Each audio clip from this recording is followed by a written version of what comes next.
সফলতা, সাফল্য এবং ব্যর্থতা দুনিয়ার চৌহদ্দির ভিতরে সীমাবদ্ধ, এটা মনে করলে মারাত্মক ভুল করা হবে।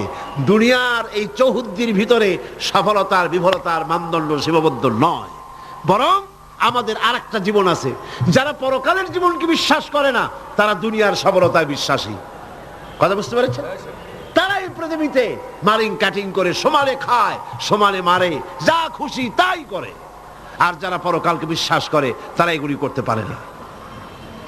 এই জন্যে জীবনের সফলতা, আসল সফলতা হবে কিয়ামতের দিন। আল্লাহ রাব্বুল আলামিন তার বান্দাকে যদি মাফ করে দেন, যদি দয়া করে জান্নাত দান করেন, এটাই হলো জীবনের সফলতা। সুবহানাল্লাহ। আল্লাহ পাক বলছেন সাফল্যের কোরআনী ধারণা ভিন্ন রকম। সূরা বাকারার প্রথম দিকেই বলা হয়েছে জীবন সফল হওয়ার জন্য কি কি করা লাগবে। জীবন যাদের সফল হবে তাদের গুণ বর্ণনা করা হচ্ছে। শোনেন, আল্লাহ পাক বলছেন যারা নাকি গায়েবকে বিশ্বাস করবে, অদৃশ্যকে বিশ্বাস করবে। আমরা বিশ্বাস করছি কিনা? আর যারা জবাব দিলেন না, তারা বুঝি করেন নাই। অদৃশ্য বোঝেন তো? অদৃশ্য কি? আল্লাহ পাক। আল্লাহ পাকের দেখি না, কিন্তু বিশ্বাস করি নাই। এত আস্তে করলেন কেন? বিশ্বাস করছি কিনা? অবশ্যই করেছি, হাজারবার করেছি, জীবনের বিনিময় করি। আল্লাহ পাক আছেন, ছিলেন, আছেন, থাকবেন। হুয়াল হাইয়ুল কাইয়্যুম। গায়বকে যারা বিশ্বাস করে, যারা নামাজকে প্রতিষ্ঠা করে এবং নিজের রিস্ক থেকে যা সে ইনকাম করে, তার থেকে আল্লাহর রাস্তায় খরচ করে। আর কি? সেই কিতাবের উপরে বিশ্বাস করে, এর পূর্বে যত কিতাব এসেছে ওই কিতাবের উপরেও বিশ্বাস করে। ওয়াবিল আখিরাতি হুম ইউকিনুন। এবং পরকালকে বিশ্বাস করেছে যারা, তারা কি? এবার আসতেছে আসল কথাটা। উলাইকা আলা হুদাম মির রাব্বিহিম ওয়া উলাইকা হুমুল মুফলিহুন। এরাই হচ্ছে সত্য পথ, সত্য পথের উপরে রবেন তার মালিকের পক্ষ থেকে, মালিকের দেখানো পথের উপরে প্রতিষ্ঠিত, এবং এরাই সফল কাম। সুবহানাল্লাহ। এরাই সফল কাম। জীবনের সফলতা আর বিফলতার ব্যাপারে সূরা আলে ইমরানের মধ্যে বলা হয়েছে, ইয়া আইয়ুহাল্লাযীনা আমানু সুবিরু ওয়া সাবিরু ওয়া রাবিতু ওয়াত্তাকুল্লাহা লাআল্লাকুম তুফলিহুন। হে বিশ্বাসীরা, সবরের পথ অবলম্বন করো, বাতিল পন্থীদের মোকাবেলায় দৃঢ়তা অর্জন করো। জীবন সফল হওয়ার পথ দেখুন। জীবন সফল হবে কিসে? হে বিশ্বাসীরা, সবরের পথ অবলম্বন করো। মাথা গরম করো না, মাথা ঠান্ডা রাখো, সবরের পথ অবলম্বন করো। এই সবরের ব্যাখ্যাও আমরা এখানে করেছি। তারপরে বাতিল পন্থীদের মোকাবেলায় দৃঢ়তা দেখাও, এরপরে হকের পথে উঠে পড়ে লেগে যাও। আশা করা যায় তোমরা সফল কাম হবে। সুবহানাল্লাহ। আশা করা যায় তোমরা সফল হতে পারবে। সফলতার মানদণ্ড সম্পর্কে সূরা মায়েদায় বলা হয়েছে, ইয়া আইয়ুহাল্লাযীনা আমানুত্তাকুল্লাহা ওয়াবতাগু ইলাইহিল ওয়াসিলা ওয়াজাহিদু ফি সাবিলিহি লাআল্লাকুম তুফলিহুন। জীবনের সফলতা এই ব্যাখ্যা নেব কার কাছ থেকে? বলেন না কার কাছ থেকে? কোটি টাকার মালিক হলে জীবনের সফলতা আসে না। গাড়ি বাড়ি ইন্ডাস্ট্রির মালিক হলে, ক্ষমতায় গেলে জীবনের সফলতা দুনিয়ার চৌহদ্দির ভিতরে সীমাবদ্ধ নয়। ব্যাখ্যা নেব কার কাছ থেকে? ওই আল্লাহ পাক বলছেন, হে বিশ্বাসীরা, জীবন তোমার সফল হবে আল্লাহকে ভয় করো। কারে ভয় করতে হবে? রাষ্ট্রকে, পুলিশকে, আর্মিকে, প্রধানমন্ত্রীকে, প্রেসিডেন্টকে। কারে ভয় করতে হবে? জোরে চিল্লা এখন। আল্লাহ রাব্বুল আলামিনকে ভয় করো। আর আল্লাহর নৈকট্য, আল্লাহর দরবারে পৌঁছার জন্য নৈকট্য অবলম্বন করো। নৈকট্য লাভের অনুসন্ধান করো, আল্লাহর কাছে যাওয়ার জন্য নৈকট্য লাভের অনুসন্ধান করো। ওয়াবতাগু ইলাইহিল ওয়াসিলা, এর তাফসীর করা হচ্ছে আমলে সালেহ, নেক কাজ করো, সেই নেক কাজগুলি তোমার জন্য জান্নাতে যাওয়ার ওসিলা হয়ে যাবে। সুবহানাল্লাহ, ওসিলা তালাশ করো। আর হলো আল্লাহর পথে সাধনা করো, চেষ্টা করো, মুজাহিদা করো, জিহাদ করো, সংগ্রাম করো, তাহলে তোমাদের জীবন সফল হয়ে যাবে। আবার সফলতার মানদণ্ড সম্পর্কে সূরা মায়েদার অন্য আয়াতে আল্লাহ পাক বলেন, ইয়া আইয়ুহাল্লাযীনা আমানু ইন্নামাল খামরু ওয়াল মাইসিরু ওয়াল আনসাবু ওয়াল আজলামু রিজসুম মিন আমালিশ শাইতানি ফাজতানিবুহু লাআল্লাকুম তুফলিহুন। হে বিশ্বাসীরা, মদ, জুয়া, মূর্তি চায়, মদ এবং জুয়ার মাধ্যমে তোমাদেরকে আল্লাহর জিকির স্মরণ থেকে গাফিল করে দিতে, তোমাদের পারস্পরিক তোমাদের মধ্যে শত্রুতা বৃদ্ধি করে দিতে চায়। ফাহাল আনতুম মুনতাহুন, এগুলি শোনার পরেও কি তোমরা এই মদ আর জুয়া থেকে ফিরে থাকবে না? কে বলতেছেন? কে বলতেছেন? এর থেকে ফিরে থাকো, লাআল্লাকুম তুফলিহুন, আশা করা যায় তোমরা সফল কাম হবে।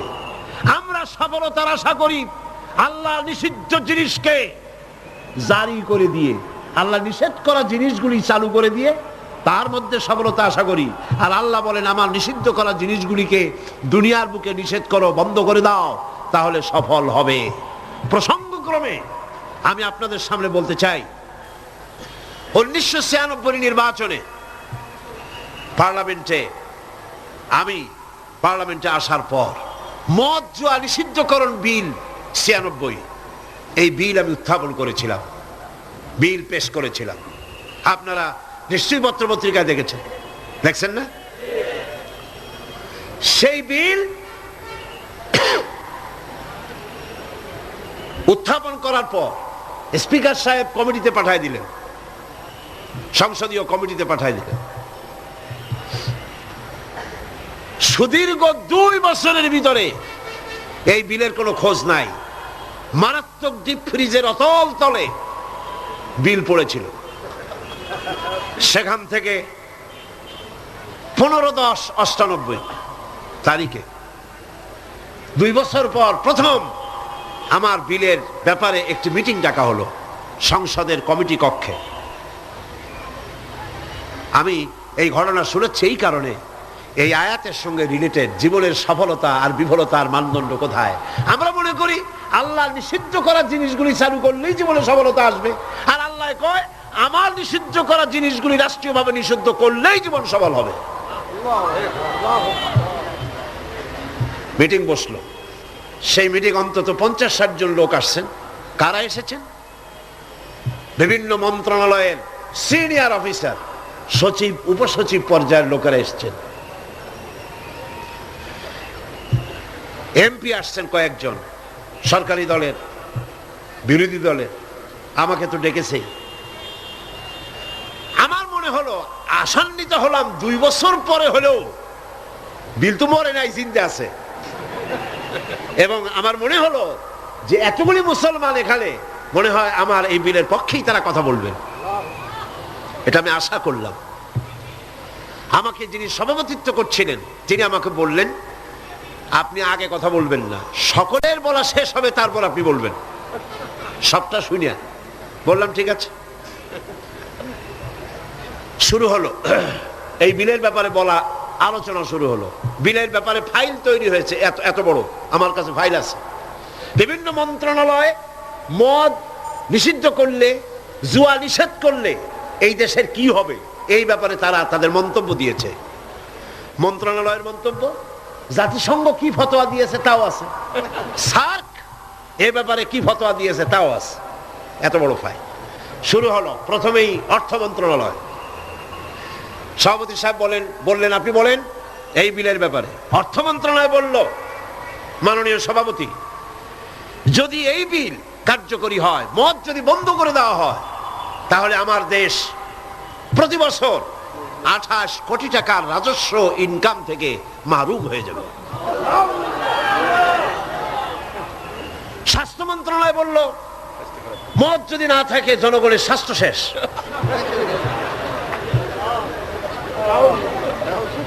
ব্যাখ্যা দিচ্ছি, তাদের বক্তব্যের ব্যাখ্যাও আছে। স্বরাষ্ট্র মন্ত্রণালয় বলল মদ যদি বন্ধ হয়ে যায় উচ্ছৃঙ্খলতা বাড়বে, সন্ত্রাস বাড়বে। কারণ সুইপার, ডম, ক্লিনার, এই সমস্ত মানুষগুলি এগুলি তারা খায়। যদি তাদের খাইতে দেওয়া না হয় তাহলে তারা উচ্ছৃঙ্খল হবে এবং তারা নানান রকমের সন্ত্রাসে লিপ্ত হবে। কাজেই সন্ত্রাস বন্ধ করার জন্য এটা থাকা দরকার। ইন্না লিল্লাহি ওয়া ইন্না ইলাইহি রাজিউন। খুব হতাশ হলাম এবং মনে মনে ভাবতে থাকলাম যে আল্লাহ, আজকের এই মিটিং এর ছবি তো তোমার ক্যামেরা ধারণ করছে। কিয়ামতের দিন এই লোকগুলি কি জবাব দেবে তোমার দরবারে? আমি তো আমার বাপের বিল নিয়ে হাজির হই নাই, আমার বাপের বিল তো নিয়ে হাজির হই নাই। এরপরে পররাষ্ট্র মন্ত্রণালয়ের পক্ষ থেকে বলা হলো আমরা গরিব দেশ। যুক্তি দেখুন, আমরা গরিব দেশ, ডোনাররা আমাদেরকে সাহায্য দেয়, বিদেশি সাহায্যদাতারা, দাতা গোষ্ঠী, তারা আমার দেশে সাহায্য নিয়ে আসে। ওনাদেরকে যদি একটু মধু না দিতে পারি তো দিলাম কি? একটু মেহমানদারি তো করা উচিত। এই মেহমানদারি না করতে পারলে আমরা তো সর্বনাশ হয়ে যাবে দেশ। সুতরাং এটা বন্ধ করার অর্থই হলো বিদেশি সাহায্য বন্ধ হয়ে যাওয়া। এইভাবে বিভিন্ন মন্ত্রণালয় বলতে লাগলেন আর আমি বসে বসে কুইনিয়ান গিলতে লাগলাম। সর্বশেষ ইসলামী ফাউন্ডেশন সভাপতি সাহেব বললেন, ইসলামী ফাউন্ডেশনের ডিজি সাহেব, তার নামের এক একটা মৌলানা লাগানো আছে। তিনি বললেন, মৌলানা সাহেব আপনি বলেন। আমি এই লোকটার চেহারা জীবনে দেখি নাই, ওই প্রথম দেখলাম। আমি ভাবলাম অন্তত সে যাই হোক, নামের আগে যখন একটা মৌলানা আছে, জি, তাহলে উনি এই বিলের পক্ষে কথা বলবেন, আমার ধারণা হলো। কিন্তু সর্বনাশ, তিনি বললেন কি, আহা, চাকরি করতে গিয়ে মানুষ এইভাবে ইমান বিক্রি করে? অবাক হলাম আমি। চাকরি করতে গিয়ে মানুষ তার ইমান বেচে। তিনি বললেন, এই বিল আমি তার কথাই কোট করছি, আমার সব মুখস্থ। তিনি বললেন, এই বিল আমি আগে পাই নাই, মিটিং এসে বিলটা পেলাম। বিল পড়ে দেখলাম যিনি বিল উত্থাপন করেছেন তিনি একটি ধর্মীয় আবেগের উপরে ভিত্তি করে এই বিল পেশ করেছেন। এটি হচ্ছে ইসলামের নামে আরেকটি অনইসলামিক কাজ। তিনি বললেন এইটা এর কারণ হলো যুক্তি। শোনেন, যুক্তি, কত বড় আলেম তিনি, সোজা কথা। তিনি বলছেন যে আমার দেশে অমুসলিমরা আছে, আমার জন্য যেটা হারাম সেটা তাদের জন্য হালাল, আমাদের জন্য যেটা হালাল সেটা তাদের জন্য হারাম। আমার দেশে অমুসলিম বহুত আছে, সুতরাং আমরা যদি মদ নিষিদ্ধ করি অন্য জাতির উপরে তা জুলুম হবে। আর আল্লাহ বলেছেন লা ইকরাহা ফিদ্দীন, ইসলামে কোনো বাড়াবাড়ি নেই। তিনি আরো এক ধাপ এগিয়ে গেলেন। তিনি বললেন, শুধু এই বিলের ব্যাপারেই নয়, বাংলাদেশের সংবিধানের মধ্যে আল্লাহর উপর ঈমান এবং অবিচল আস্থার কথা বলেও অমুসলিমদের উপরে, সংখ্যালঘুদের উপরে প্রেসার ক্রিয়েট করা হয়েছে, জুলুম করা হয়েছে। এই বক্তব্য শেষ হওয়ার পর আমাকে সময় দিল, কপাল খারাপ, মাগরিবের বাকি তখন 10 মিনিট, সামান্য সময় পেলাম। আমি বললাম, সভাপতি সাহেব, এতক্ষণ পর্যন্ত আপনার আমন্ত্রিত মেহমানেরা যেসব আইনের বই দিয়ে কথা বলেছেন সেগুলো আইনের বই, আর আমি যে আইনের কিতাব দিয়ে আজকে আপনাদের সামনে দলিল নিয়ে এসেছি সে আইনের কিতাবখানি হচ্ছে আকাশের নিচে জমিনের উপরে সর্বশ্রেষ্ঠ আইনের কিতাব, যার নাম কোরআন শরীফ।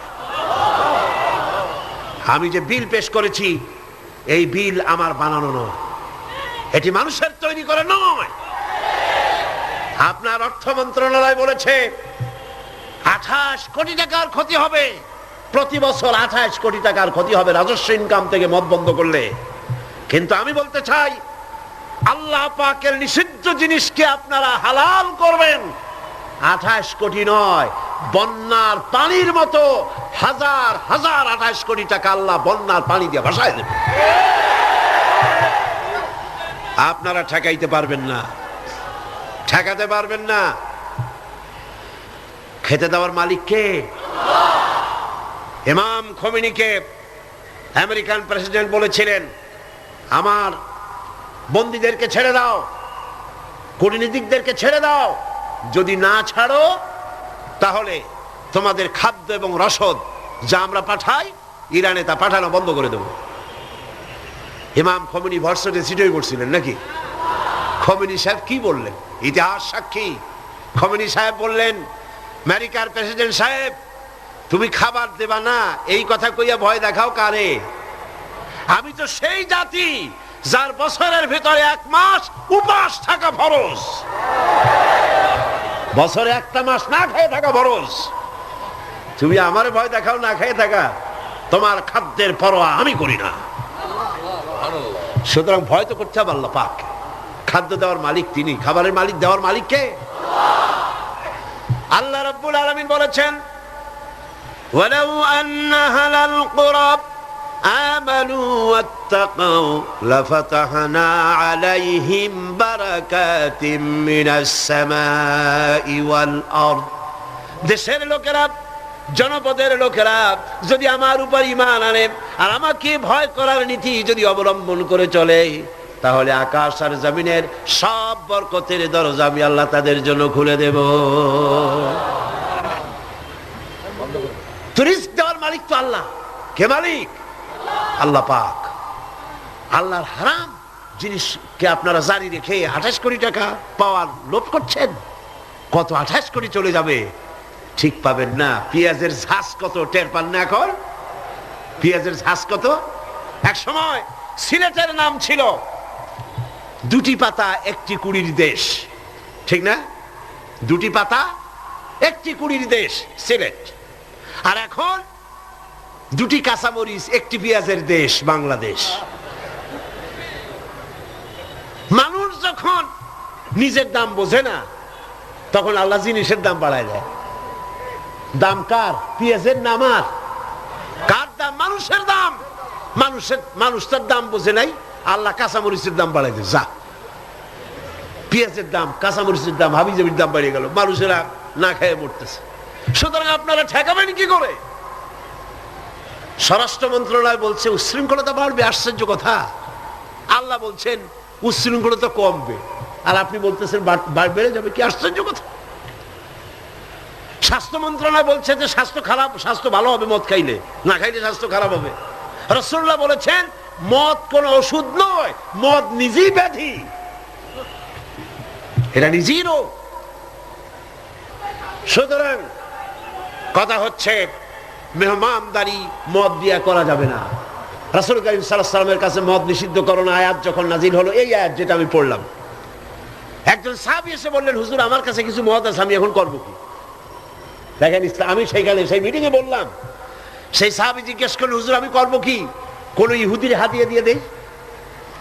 আল্লাহ নবী বললেন, মদ নিষিদ্ধকরণ আয়াত যখন নাজিল হয়ে গেছে, এখন এই মদ যদি কারো কাছে অবশিষ্ট থাকে, না তা খাওয়া যাবে, না তা হাদিয়া দেওয়া যাবে, না তা বিক্রি করা যাবে, রাস্তায় ফেলে দাও। ফেলে দেওয়া ছাড়া এর কোনো পথ নাই। আল্লাহ নিষিদ্ধ করা জিনিস হারাম, এই জিনিস দিয়ে মেহমানদারি করা জায়েজ নাই। এমন কি রাসূলুল্লাহ কথাও বলেছেন, আপনারা শুনে রাখুন, কোন অনুষ্ঠানে আপনি গেছেন, আপনি জানতেন না যে সেখানে মদ সার্ভ করা হবে, কিন্তু আপনি গিয়ে দেখলেন যে ওখানে মদ দেওয়া হচ্ছে। রাসূলুল্লাহ বলেছেন, আল্লাহ এবং পরকালের বিশ্বাস যদি কলিজার মধ্যে থাকে, ওই অনুষ্ঠান পরিত্যাগ করো, বেরিয়ে যাও। এই মদের অনুষ্ঠানে তুমি বসতেও পারো। সর্বশেষ বললাম, আজকে ফাউন্ডেশনের ডিজি তিনি বলছেন, আশ্চর্য কথা, আমার দেশে মুসলিম আছে তাই কোরআনের আইন আমি চালু করব না, এটা তাদের উপরে জুলুম হবে। রাসূলুল্লাহর উপরে যখন এই আইন নাজিল হয়, তখন মক্কা মদিনায় ইহুদি খ্রিস্টান ছিল না? তো তাদেরকে উপলক্ষ করে রাসূলুল্লাহ কি আইন বন্ধ করে রাখছিলেন? না, বরং বললেন সাহাবীরা তখন তো মাইক ছিল না, রেডিও নাই, মাইক নাই, ফ্যাক্স নাই, পত্রপত্রিকা নাই, টেলেক্স নাই, টেলিভিশন নাই। হুজুর বললেন যাও রাস্তায় রাস্তায় এই আয়াত চিল্লায় পড়ো। সাহাবায়ে কেরাম রাস্তায় নেমে গেলেন। এই আয়াত, ইন্নামাল খামরু ওয়াল মাইসিরু ওয়াল আনসাবু ওয়াল আজলামু রিজসুম মিন আমালিশ শাইতানি ফাজতানিবু। যাও পড়ো। সবাই চিল্লায় পড়তে লাগলেন।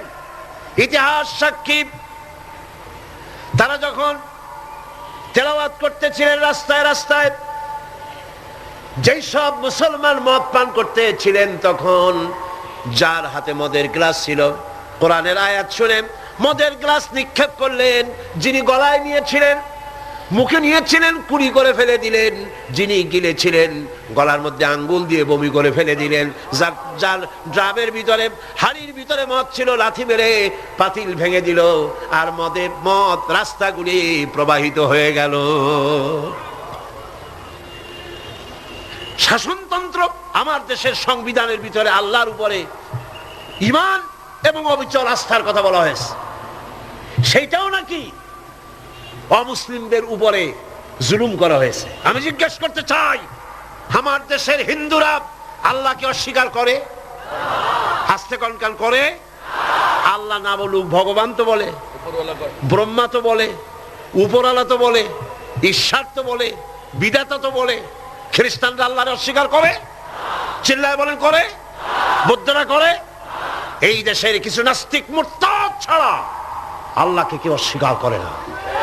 সুতরাং আমার দেশে আল্লাহর উপর ঈমান এবং অবিচল আস্থার কথা সংবিধানে যা লেখা হয়েছে, এটাকে পরিবর্তন করতে চাইলে বাংলাদেশে আগুন জ্বলবে, কেউ ঠেকাইতে পারবে না।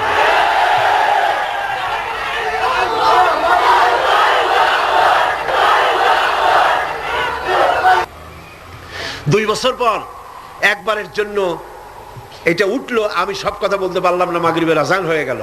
আমাকে বলা হলো এই বিল আবার আরেকদিন আমরা মিটিং করব। সেদিন পার্লামেন্ট চলাকালীন সময় বিলের উপর রিপোর্ট দেওয়া হলো। আমি দাঁড়ায়া বিধি অনুযায়ী কথা বলতে চাইলাম, কথা বলতে পারলাম না, কথা বলতে দেওয়া হলো না।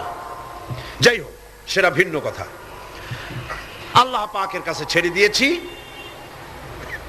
আমরা চাই পৃথিবীর দ্বিতীয় বৃহত্তম মুসলিম দেশ বাংলাদেশ, এইখানে মদ এবং জুয়া নিষিদ্ধ ঘোষণা করা হোক।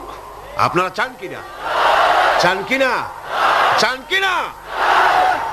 আল্লাহ রাব্বুল আলামিন বলছেন, যেটাই হলো সফলতার মানদণ্ড, দুনিয়ার চৌহদ্দির ভিতরে এই সফলতা নির্ভর করে না। সূরা হজে বলা হয়েছে, ইয়া আইয়ুহাল্লাযীনা আমানু রুকউ ওয়াসজুদু ওয়া'বুদু রাব্বাকুম ওয়াফআলুল খায়রা লাআল্লাকুম তুফলিহুন। হে বিশ্বাসীরা, রুকু করো, তোমরা রুকু এবং সিজদা করো, আর নিজের রবের বন্দেগী করো, নেক কাজ করো। এই কাজগুলি করলে তোমরা সফল কাম হতে পারবে। সফলতার মানদণ্ড এখানেই আল্লাহর হুকুম, আল্লাহর আনুগত্যের সামনে নিজের মাথা নত করে দেওয়ার মধ্যেই, এটার মধ্যেই রয়েছে সফলতা। আল্লাহ পাক সেই কামিয়াবি দুনিয়া এবং আখিরাতে আমাদেরকে দান করুন। আমরা বলি আমিন, আমরা বলি আমিন। এরপরে আল্লাহ পাক আরেকটি গুরুত্বপূর্ণ কথা সামনে বলছেন। আল্লাহর কথা সবই গুরুত্বপূর্ণ। আল্লাহর কথা কি? সবই গুরুত্বপূর্ণ। আল্লাহ পাক বলেন, وَمِنَ النَّاسِ مَن يَشْتَرِي لَهْوَ الْحَدِيثِ لِيُضِلَّ عَن سَبِيلِ اللَّهِ بِغَيْرِ عِلْمٍ وَيَتَّخِذَهَا هُزُوًا أُولَئِكَ لَهُمْ عَذَابٌ مُهِينٌ। লোকেদের মধ্যে এমন লোক আছে যারা মনোমুগ্ধকর কথা কিনে আনে জ্ঞান ছাড়াই, আল্লাহর পথ থেকে মানুষকে ফিরায় রাখার জন্য। ওয়াত্তাখিযাহা হুজুয়া, আর আল্লাহর পথে মানুষ যেন চলতে না পারে সেই জন্য এই পথকে তারা হাসি এবং ঠাট্টা বিদ্রুপ করে। উলাইকা লাহুম আযাবুম মুহিন, এদের জন্য রয়েছে লাঞ্ছনাকর শাস্তি। আর কি? وَإِذَا تُتْلَى عَلَيْهِ آيَاتُنَا وَلَّى مُسْتَكْبِرًا كَأَن لَّمْ يسمعها كأن في أذنيه وقرا فبشره بعذاب أليم। আর যখন তাকে আমার আয়াত তেলাওয়াত করে শোনানো হয়, সে দর্প ভরে অ্যাবাউট টার্ন করে, দর্প পরে পিঠ ফিরায় চলে যায়। কাল্লাম ইয়াসমাহা, যেমন সে শুনতেই পায় নাই।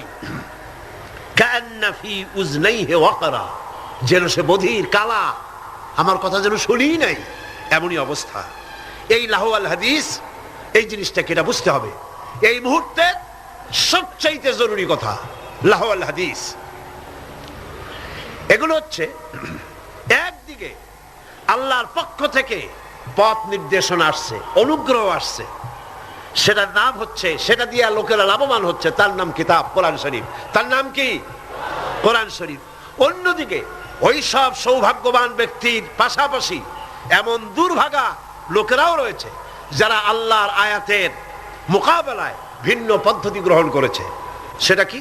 তারা বিভিন্ন মনোমুগ্ধকর কথা বিভিন্ন জায়গা থেকে আমদানি করেছে। হাদিস শরীফে এসেছে, নজর ইবনে হারেস, কুরাইশদের এক ব্যক্তি, সে বলল, তোমরা মুহাম্মদ সাল্লাল্লাহু আলাইহি ওয়াসাল্লামের কারণ রাসূলুল্লাহর চেহারা দেখে, রাসূলুল্লাহর ব্যবহারে ইসলামের দিকে আকৃষ্ট হচ্ছে, আর কোরআন শুনে মানুষ পাগল হয়ে যাচ্ছে। সুবহানাল্লাহ। নবীজি যখন তেলাওয়াত করতেছেন, কাফের বেঈমানেরা চতুর্দিক থেকে দাঁড়ায় যাচ্ছে।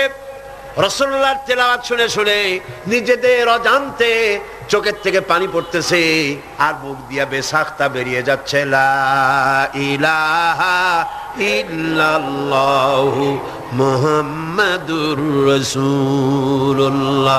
সূরা পড়ে লা ইলাহা লা ইলাহা লা ইলাহা ইল্লাল্লাহু মুহাম্মাদুর রাসূলুল্লাহ। নজর বিন হারিস বলল, মুহাম্মদ সাল্লাল্লাহু আলাইহি ওয়াসাল্লামের বিরুদ্ধে কথা বলে ইসলাম থেকে সরাইতে পারবা না।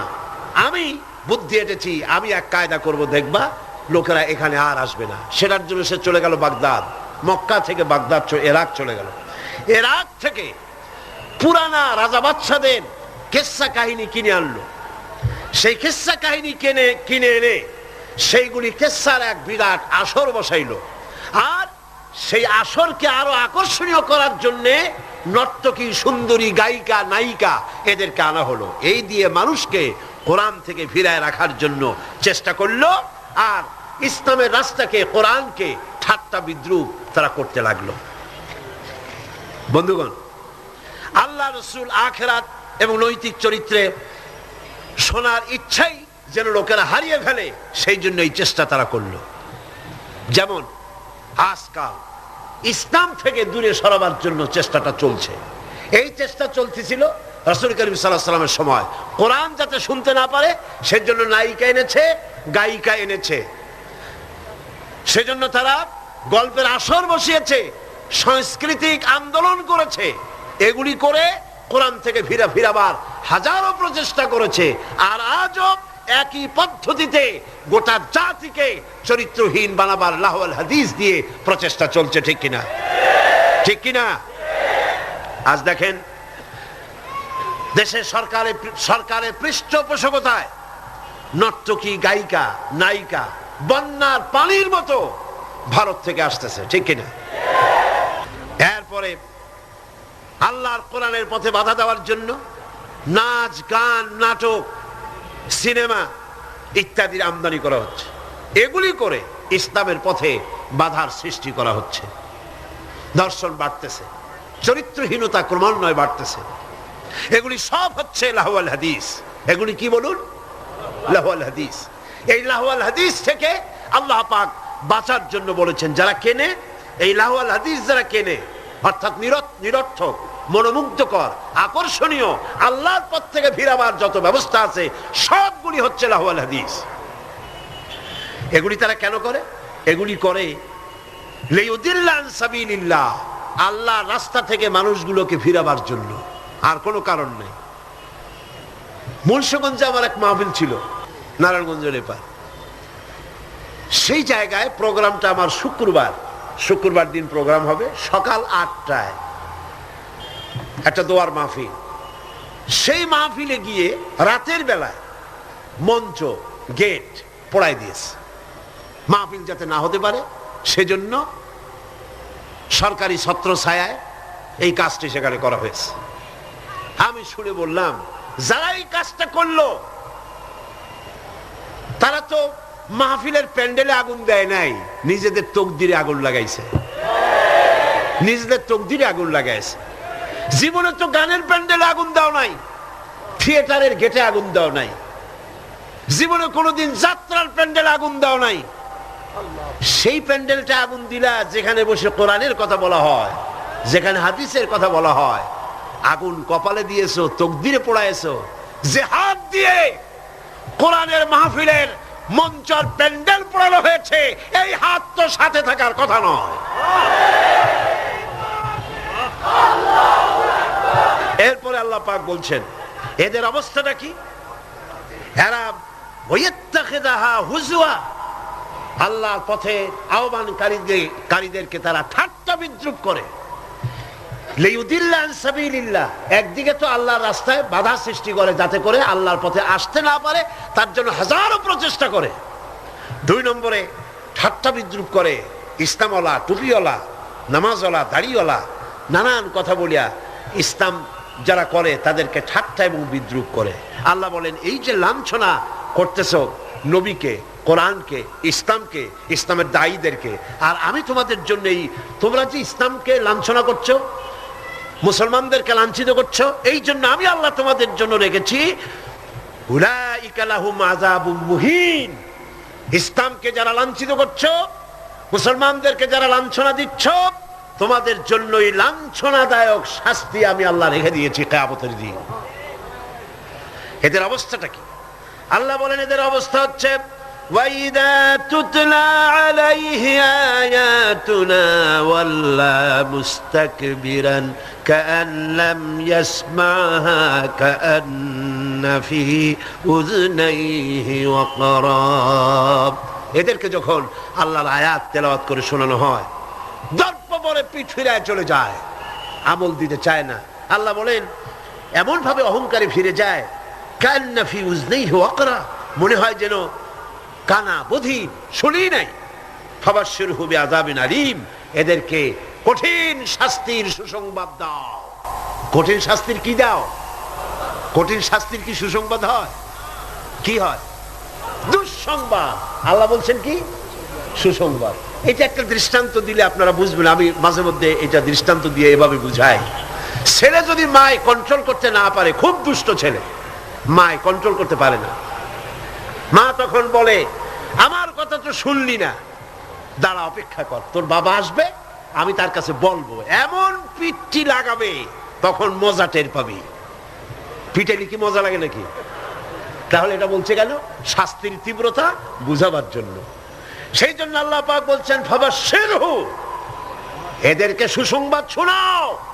পীড়াদায়ক, যন্ত্রণাদায়ক শাস্তি এদের জন্য রয়েছে যারা ইসলামের পথে বাধা দেয় আর ইসলামকে গিয়ে যারা ঠাট্টা বিদ্রূপ করে।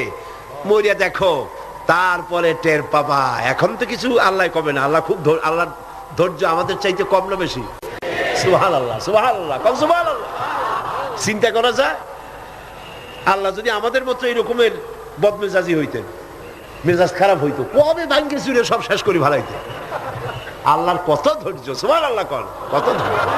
আল্লাহ অপেক্ষা করতেছেন, সময় দিচ্ছেন। ওয়ায়ামুদ্দুহুম ফি তুগয়ানিহিম ইয়ামাহুন, আল্লাহ পাক সার্কাসদেরকে, সীমা লঙ্ঘনকারীদেরকে ঢিল দিচ্ছেন, কর যদ্দুর পারিস কর। তারপরে যখন প্রান্ত সীমায় চলে যায়, এরপর আল্লাহ পাক ধরেন, আর যখন ধরেন তখন ছাড়াই নিতে পারে এমন ক্ষমতা পৃথিবীর কারো। আল্লাহ পাক বলছেন, ইন্নাল্লাযীনা আমানু ওয়া আমিলুস সালিহাতি লাহুম জান্নাতুন নাঈম খালিদিনা ফিহা ওয়াদাল্লাহি হাক্কান ওয়া হুয়াল আজিজুল হাকীম। নিশ্চয়ই যারা ঈমান এনেছে, আমলে সালেহ করেছে, তাদের জন্য রয়েছে নিয়ামতে পরিপূর্ণ জান্নাত। সুবহানাল্লাহ। গালাগালি সহ্য করো, তোমরা গালাগালি সহ্য করো, মার সহ্য করো, অত্যাচার সহ্য করো, জুলম সহ্য করো, আর নিজেদের কদমকে মজবুত করো, দ্বীনকে প্রতিষ্ঠার পথে এগিয়ে যাও। আল্লাহ পাক বলছেন, আমি তোমাদের জন্য নিয়ামতে পরিপূর্ণ জান্নাত রেখেছি, ওদের জন্য দুনিয়া, তোমাদের জন্য জান্নাত। সুবহানাল্লাহ। হুনাইনের যুদ্ধ থেকে, হুনাইনের জিহাদ থেকে রাসূলুল্লাহ যখন ফিরতেছিলেন, ফেরার পথে গনিমতের মালগুলি ভাগ করতেছিলেন, গনিমতের মাল ভাগ করছিলেন, তখন মক্কা শরীফ থেকে যে সমস্ত মুসলমানরা এসেছিলেন তাদেরকে রাসূলুল্লাহ বেশি দিলেন, ছাগল বেশি দিলেন, গনিমতের মাল ছাগল বেশি দিলেন, উট বেশি দিলেন, আর আনসারদেরকে কম দিলেন। হযরত সাদ রাদিয়াল্লাহু তাআলা আনহু, যিনি আনসারদের নেতা ছিলেন, তিনি রাসূলুল্লাহকে বললেন, হুজুর, বন্টন যা করলেন এতে কিন্তু আনসারেরা একটু নারাজ হয়ে গিয়েছে, তারাই বেশি স্যাক্রিফাইস করলো, অথচ গনিমতের মাল তারা কম পেয়ে গেল। হুজুর বললেন, তোমার মত কি? কয়, আমিও ওই রকমই, অর্থাৎ ওইটাই সমর্থন করি, আমাদেরকে একটু বেশি দেওয়া উচিত ছিল। রাসূলুল্লাহ কি বললেন? সুবহানাল্লাহ। রাসূলুল্লাহ বললেন, একটু পরেই তুমি দৃশ্যটা দেখবা, ও সাদ, ও আনসারেরা, একটু পরেই দৃশ্যটা দেখবা। মক্কায় যারা ফিরে যাবে তারা নিয়ে যাবে উট, ভেড়া, ছাগল, আর মদিনায় যারা ফিরে যাবে তারা নিয়ে যাবে আল্লাহ রাসূলকে সাথে নিয়ে যাবে, আল্লাহ রাসূলকে সাথে নিয়ে যাবে। কোনটা বেশি? সুবহানাল্লাহ। দুনিয়ায় ঠাট্টা করে, বিদ্রুপ যারা করে, গালাগালি করে, সহ্য করো এবং তাহাম্মুলের সাথে পরিস্থিতির মোকাবেলা করো। আল্লাহ পাক বলছেন, অপেক্ষা করো, ওদের জন্য দুনিয়ায় সব শেষ, যত সেলুট এইখানে শেষ, এরপরে সেলুট শুরু হবে কবরের মধ্যে নিয়ে, আসল সেলুট, ঠিক পাইছেন? আসল সেলিউট শুরু হয়ে যাবে কবরের মধ্যে গিয়া। আগ পর্যন্ত যদ্দূর পারো করো। আর মুসলমানদের দুঃখ দুর্দশা ইমানদারদের জন্য মওতের আগ পর্যন্ত শেষ। এরপরে আল্লাহ পাক বলেছেন, চিরস্থায়ী জান্নাত দেব, খালিদিনা ফিহা আবাদা, চিরকাল জান্নাতের মধ্যে থাকবা। সুবহানাল্লাহ।